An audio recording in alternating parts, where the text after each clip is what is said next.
പ്രശസ്തിക്കും പദവികൾക്കും സ്ഥാനമാനങ്ങൾക്കുമൊക്കെ പിന്നാലെ ഓടുന്ന ഈ ഒരു കാലഘട്ടത്തിലെ ജനങ്ങൾക്ക് ഒരു വലിയ വെല്ലുവിളി ഉയർത്തുന്ന ഒരു വ്യക്തിയെക്കുറിച്ചാണ് ഇന്നത്തെ സുവിശേഷത്തിൽ നാം കാണുക.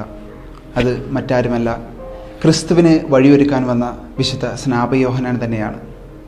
അവൻ വളരുകയും ഞാൻ കുറയുകയും വേണം എന്ന ഒരു മനോഭാവത്തോടു കൂടി ജീവിച്ച ഒരു മനുഷ്യൻ. ഒന്നാമനാകാനും ഉയർന്ന കസേരയിലിരിക്കാനുമൊക്കെ എല്ലാവരും ആഗ്രഹിക്കുന്ന ഈ ഒരു കാലഘട്ടത്തിൽ വിശുദ്ധ സ്നാപയോഹന്നാനെ പറ്റി നമുക്ക് ധ്യാനിക്കാം. നമ്മുടെ സ്വാർത്ഥ താല്പര്യങ്ങൾ മാറ്റിവെച്ചുകൊണ്ട് വിശുദ്ധ സ്നാപയോഹന്നാനെ പോലെ നിസ്വാർത്ഥമായി നമ്മെ ഏൽപ്പിച്ചിരിക്കുന്ന കർത്തവ്യങ്ങൾ പൂർത്തിയാക്കുവാൻ നമുക്ക് സാധിക്കട്ടെ.